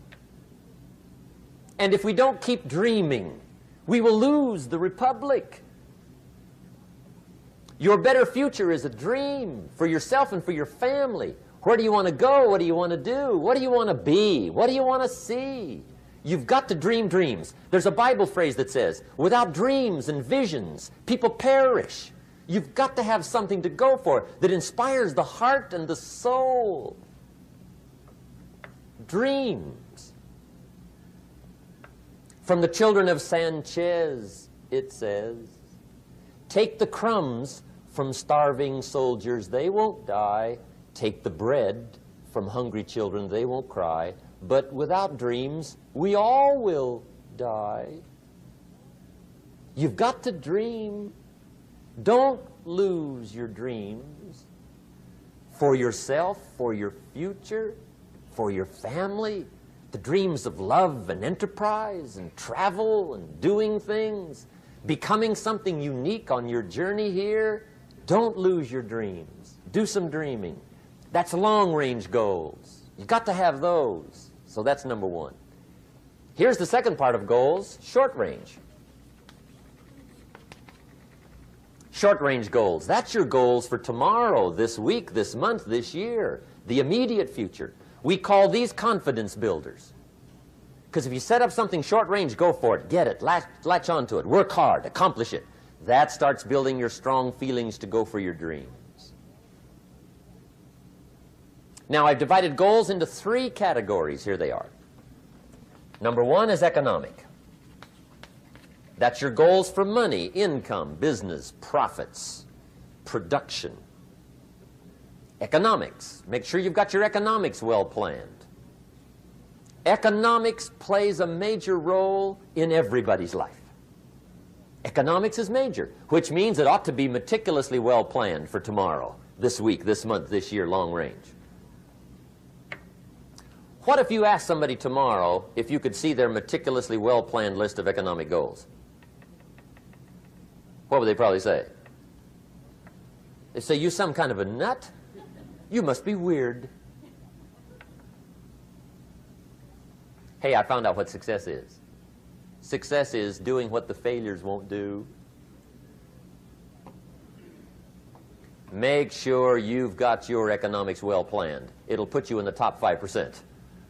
one of the key little subjects we talk about on the weekend is the 7 fundamentals for wealth and happiness. And that's one of them, well-planned economics. It's a fundamental if you want to do well. Join the top 5%. Anybody in this room can join the top 5%, if you will. Okay. Now here's the second category of goals, things. Make a list of the things you want. And on my list of things, now I put everything. Little things as well as major things. Doesn't matter how small it is, it goes on my list. I used to just put major things, cars, homes. I don't do that anymore. I now load my list with everything. Everything. And the reason is, part of the fun of having a list is checking it off. That's it. Boy, at the end of the day, if you can go, got it, got it, got it, got it, got it, got it, whatever it is, right? You get into the habit. So load up your list, the things you want. Now, when you check off something major, celebrate. That's an important point to make. Celebrate your achievements. Live it up. Have a party when you reach something you've worked for a while. See, we all grow from 2 experiences. One is called the pain of losing. The other one is called the joy of winning. We need both of them. Amplify them as much as you can, which also means make losing painful. If you set up something, fooled around, didn't get it, put it on yourself. On the other side, if you did get it, congratulate yourself. Self-congratulations is a sign of maturity. Seeking congratulations is a sign of immaturity. But hey, winning and losing, see, that's what it's all about. That's the name of the game. Now, some people lead such mediocre lives, at the end of the day, they don't know whether they're winning or losing. They got no clue. Guy's just going through the day with his fingers crossed. There's a better way. Okay, here's the third category of goals, personal development. Put those goals together. Personal development goals. That's your goals to be stronger, more decisive, be a speaker, be a leader, learn a language, all kinds of skills. Okay? The whole weekend seminar was designed to improve all your skills so that you walk away more skillful. And that's what you want, the personal development skills. That's what attracts, that's what brings good things to your life, the person you become more skillful. Now, this is quite a package to work on. Economics, things, personal development. For tomorrow, this week, this month, this year, long range. Okay? That'll get you started. Now, here's the simple formula for setting goals. It goes like this. A, work on your goals. That's step 1. Work on them. And I put the word work there deliberately. Setting goals is plain hard work. I don't want to kid you. We haven't come here tonight to kid each other. It's work. I know it's work. That's why a lot of people just let it slide. It's work. Many people work hard on their job, but they don't work hard on their future. They just let that slide. And the work involved is making plans. I know most people don't. I understand that. But don't let that be you. Guy says, well, yeah, you work where I work, but the time you struggle home, it's late. You've got to eat a bite of supper, watch a little TV, get to bed. You can't sit up half the night. Plan, plan, plan. And the guy's behind. Good worker, hard worker, sincere. But you've got to be better than sincere, working hard. You've got to be better than a good worker. You've got to be a good planner. Somebody once wisely said, the people who fail to plan are planning to fail. Well said. So work on your goals. Here's step 2. Write your goals down. That's so important. I teach my staff around the world, put your goals in your journal. Because one of the major people you want to study is yourself. Say, here's the list of goals I put together 3 weeks ago. Here's the list of goals I put together 2 years ago. Here's some of the changes I made, rearrangement of my priorities. I scratched these off. I put these on. I've gotten these. Study your accomplishments. Study what your desires are. Put them on paper. Write them down. Here's another reason for writing your goals down. It shows you're serious about doing better. And to do better, you got to get serious. You don't have to be grim, but you must be serious. Everybody hopes things will get better. Everybody hopes. Poor people hope. That ought to tell you something. It means the future does not get better by hope. It gets better by plan. I used to have the affliction called passive hope. It's an affliction. It's bad.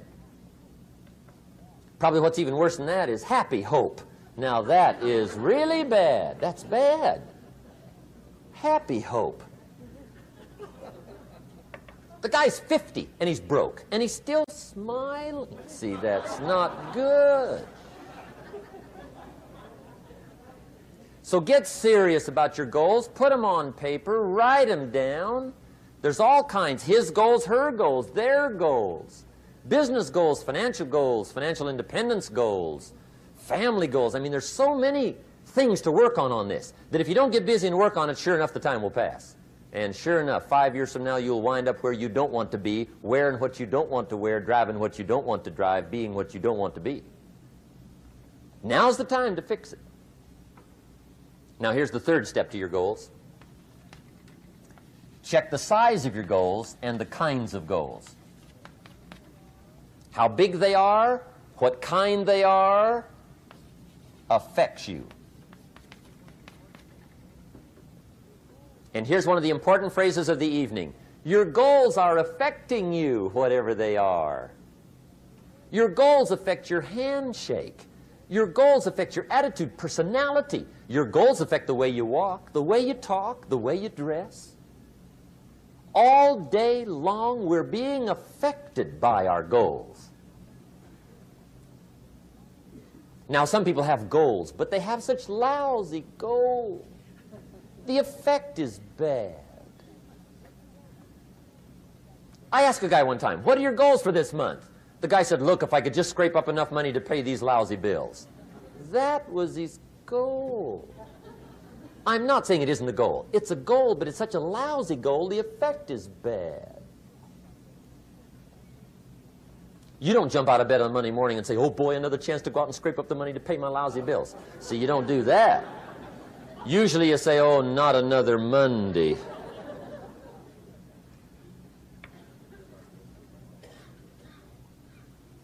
And some people have so given up on life, they have joined the thank God it's Friday club. How sad. Surely those are the same people, when life is over for them, will say, thank God it's over. Let me give you a Bible philosophy that teaches how to get whatever you want. That's the title of the next set of notes. How to get whatever you want. From the Bible. Now again, I'm an amateur when it comes to the Bible. I'm not a pro. But this I can quote, and I think that'll be sufficient. How to get whatever you want. Here's what it says if you're ready. It says, ask,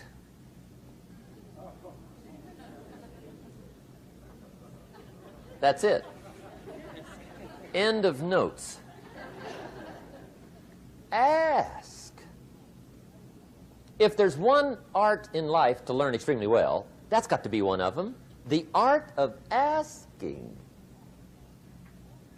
What does ask mean? Ask means, what do you want?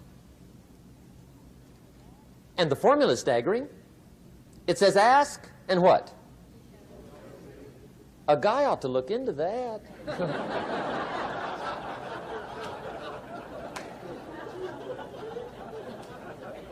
He says, yeah, but you work where I work by the time you struggle home. It's late. You've got to eat a bite of supper, watch a little TV, get to bed. You can't sit up half the night, ask. And the guys behind. See, you've got to be better than a good worker. You've got to be a good asker. Now, let me give you 3 key points on asking and receiving. This can do it. Number 1, asking is the beginning of receiving. Asking starts a unique process, mental and emotional. I don't even know how it works. All I know is it works. It's like pushing a button and all this machinery starts working. I don't know how. It just works. There's a lot of things you don't need to know how. Just work them. Some people are always studying the roots. Others are picking the fruit. I mean, it depends on what end of it you want in on. Asking is the beginning of receiving, so start the process. Here's number 2. Receiving is not the problem. Receiving is automatic. Now, if that's true, receiving is not the problem, what's the problem? Failure to ask might be one of your major problems. I don't know. Check it out. The guy says, oh, now I see it. I got up last year and hit it every day, but there's not a scrap of paper with my goals on it. Good worker, poor asker. So you've got to change that. Here's number 3. Receiving is like the ocean. There's plenty, especially in California. It's like an ocean here.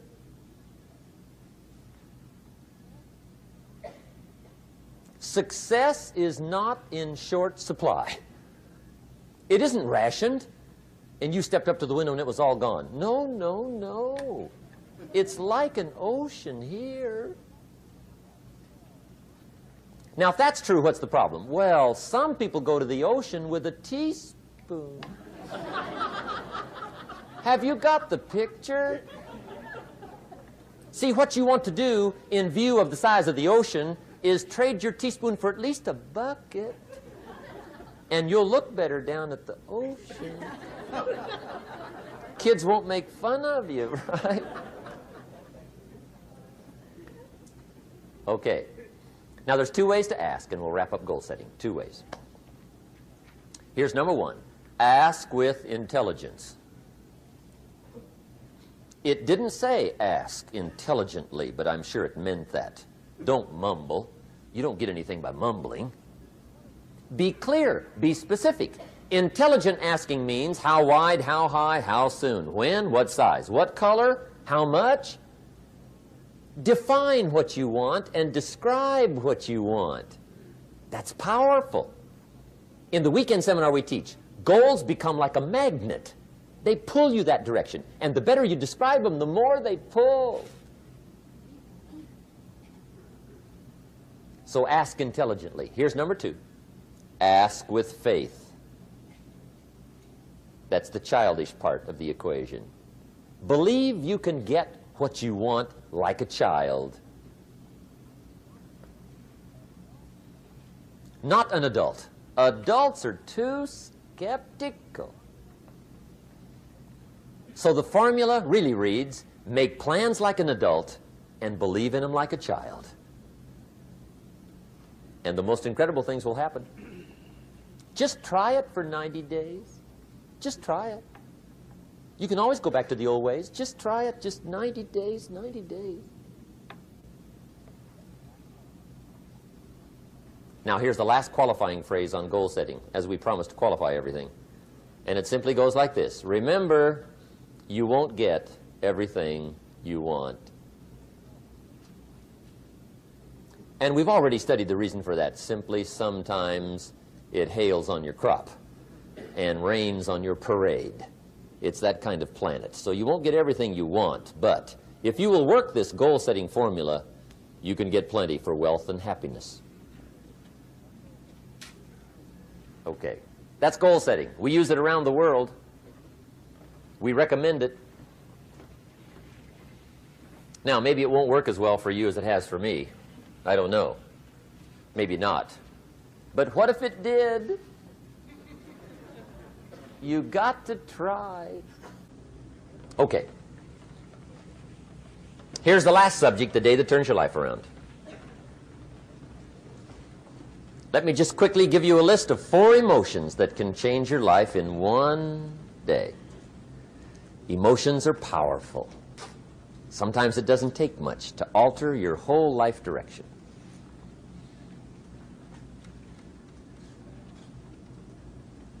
Okay, here they are. Number 1, disgust.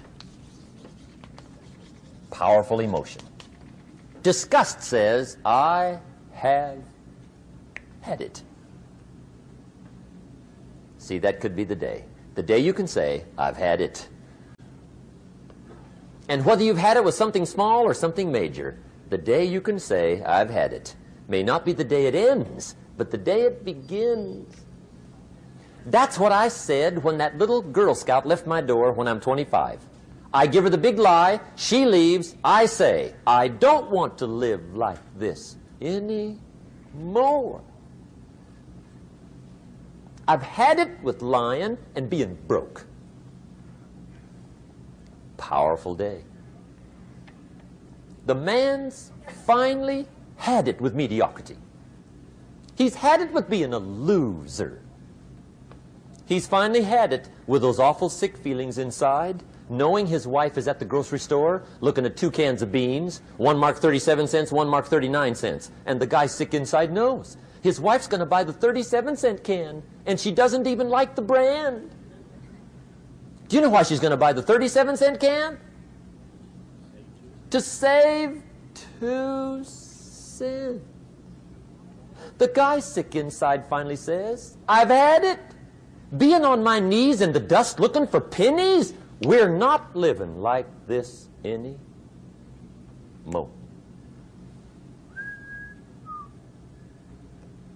Could be the day that turns your life around.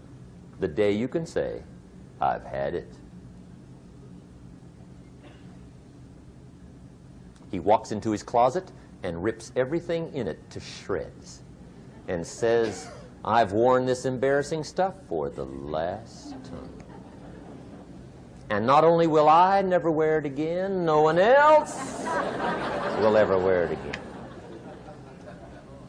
Commit an act that says, I've had it.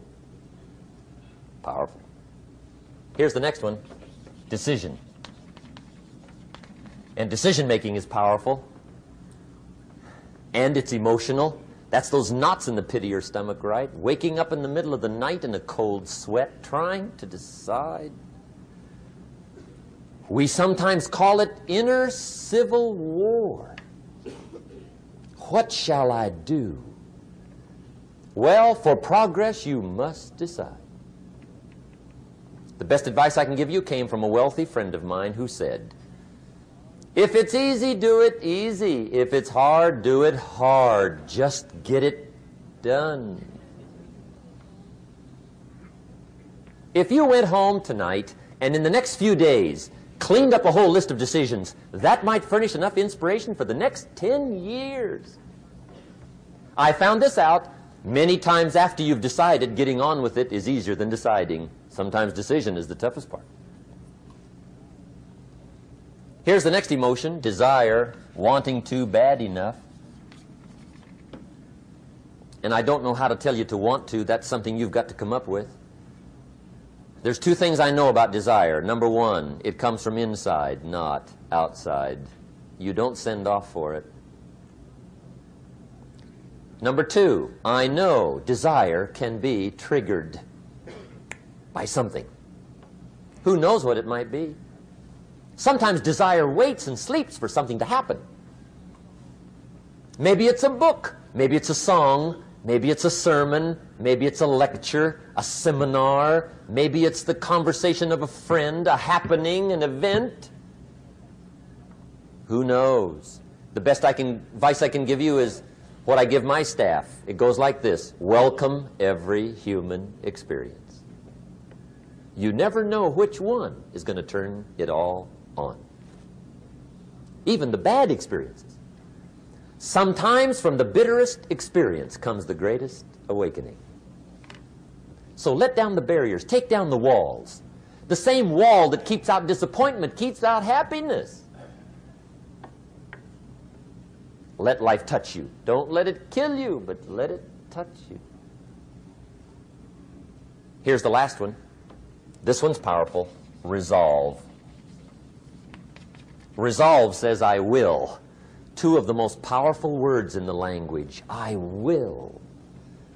Benjamin Disraeli once said, nothing can resist a human will that will stake even its existence on the extent of its purpose. Shortly put, I'll do it or die. See, that's powerful. That could be the day that turns your life around. The world has a strange way of stepping aside when somebody says, I'll do it or die. The man says, I will climb the mountain. They've told me it's too high, it's too far, it's too rocky, it's too difficult, it's never been done before, but it's my mountain, I will climb it. Pretty soon you'll see me waving from the top. Or dead on the side, because I ain't coming back.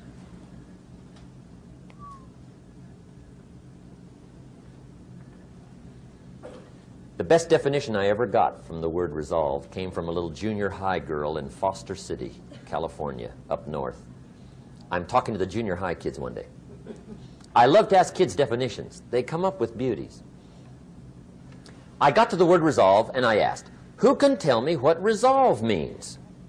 And I got several hands, and they were all pretty good, but the last one was the best. Little girl, about 3 rows back, held up her hand. She said, Mr. Rohn, I think I know what resolve means. I said, darling, what do you think it means? She said, I think it means promising yourself you will never give up.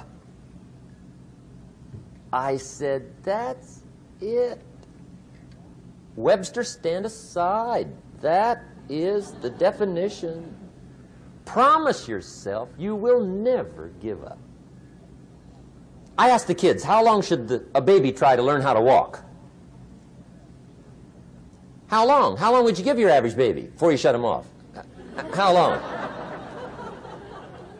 See, any mother in the world would say, you're crazy. My baby's going to keep trying until it learns how to walk. What a magic formula.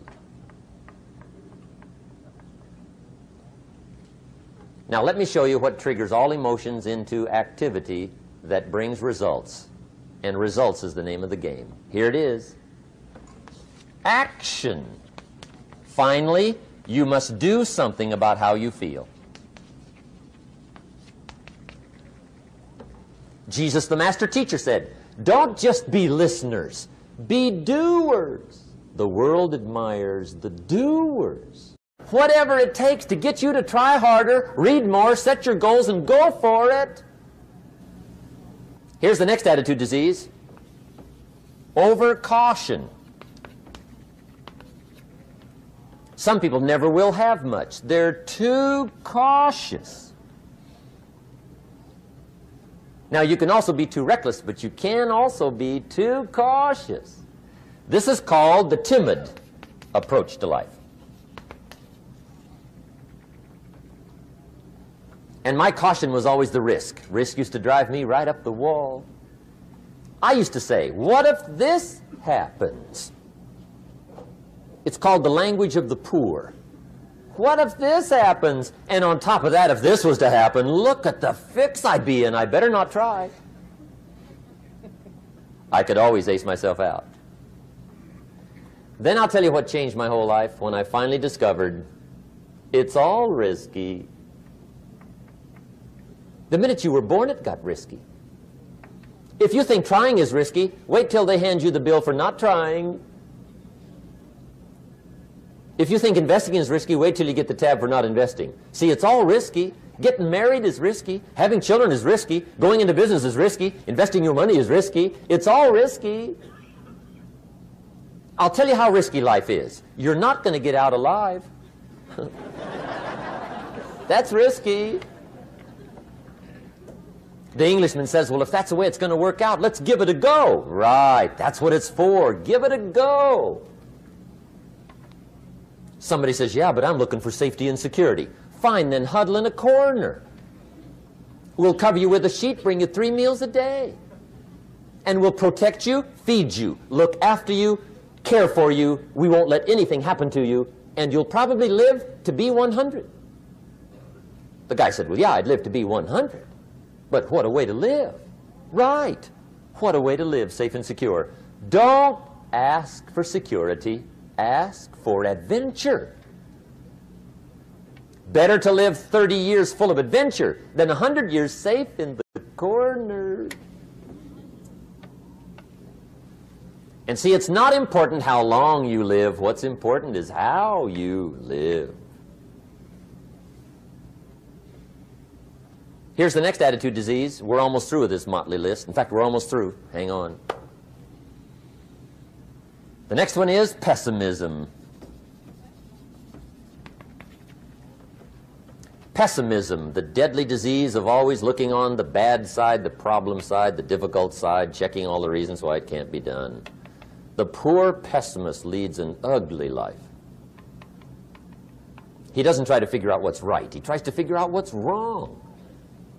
He doesn't look for virtue. He looks for faults. And when he finds them, he's delighted. How ugly. This is the poor guy who looks through the window, doesn't see the sunset. He sees the specks on the window.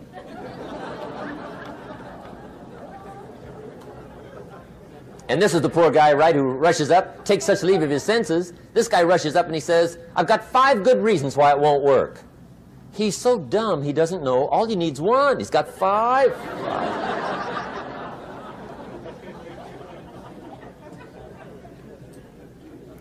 To the pessimist, the glass is always half empty. To the optimist, the glass is half full. Why would the same measure affect people 2 different ways? Answer, it all depends on how you look at it. Our lives are mostly affected by the way we think things are, not the way they are. The way we think they are affects us most. There's a subject we don't have time to get into tonight called better thinking habits. One of the major things Shove taught me when I met him, he said, poor thinking habits keeps most people poor. Not poor working habits. Most people work hard, but they don't think hard. And Shove taught me that the mind is like a factory, a mental factory. And whatever you think about all day long pours ingredients into this mental factory. And that's what builds the economic, social, financial fabric of your life. He quoted me a Bible phrase that says, as you think, so you become. How awesome. When he talked about poor thinking habits, he had me. I used to start the day reading the morning newspaper. I mean, you can believe that or not. I'd get a cup of coffee and read the paper. I'd load up on wars and riots and murders and stabbings and killings and bank robberies and muggings and car wrecks and tragedies. I'd even read the back pages. I seem to like that stuff for some weird reason. I'd load up on all that, and then I'd start the day. You can imagine the kind of days I used to have. You walk around on your financial knees. They call you economic peewee.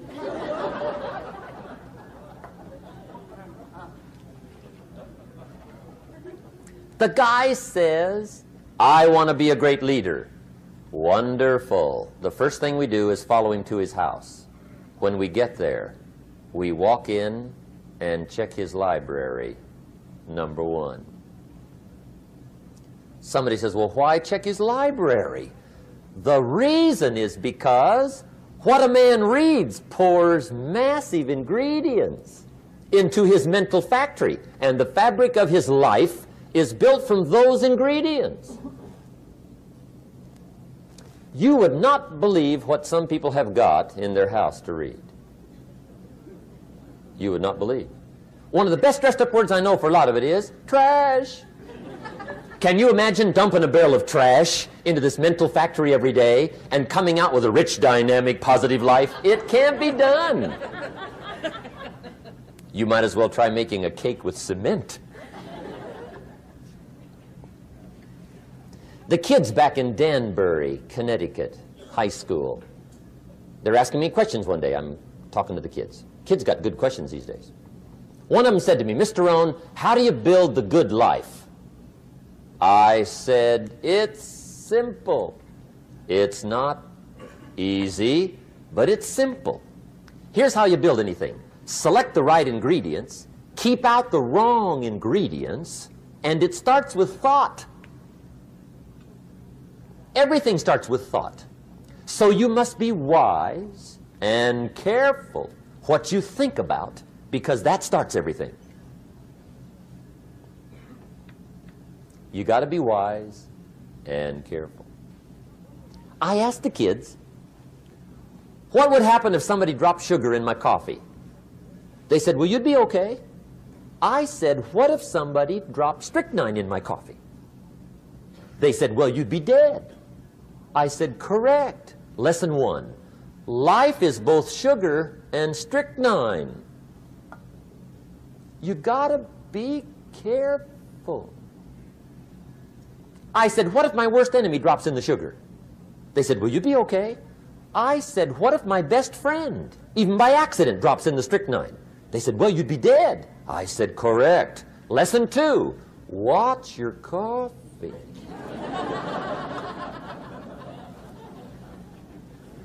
You got to be careful. See, it doesn't matter who hands you the bad stuff.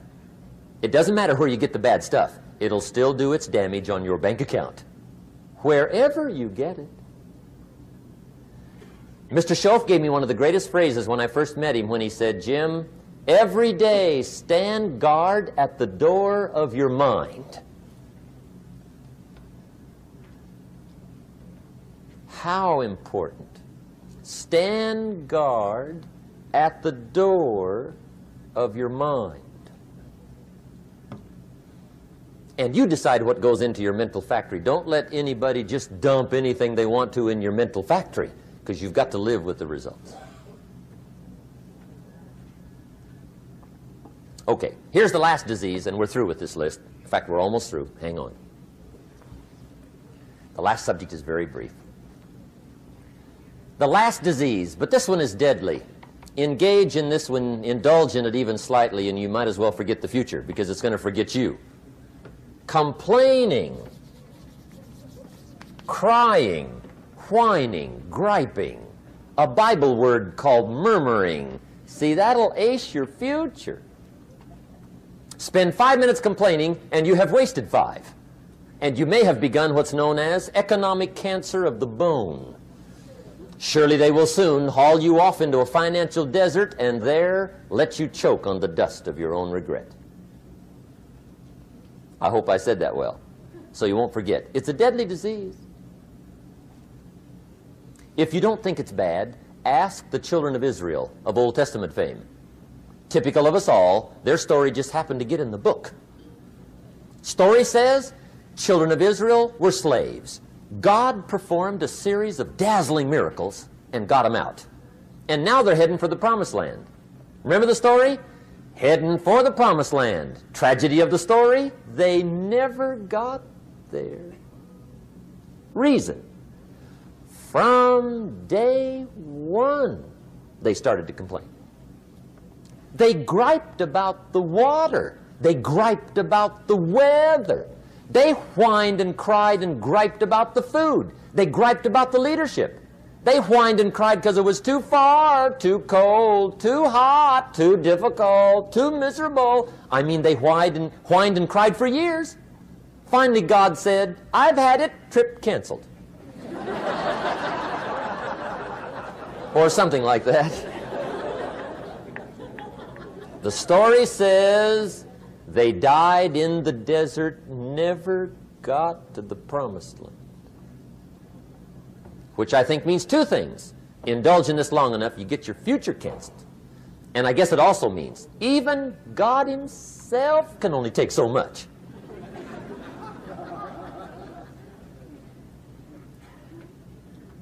Okay. Just be on the lookout of the things that can destroy all the good you start. The war is on. And this evening, tomorrow, mentally, personally, socially, economically, you got to make sure you're winning the war. And this is part of it.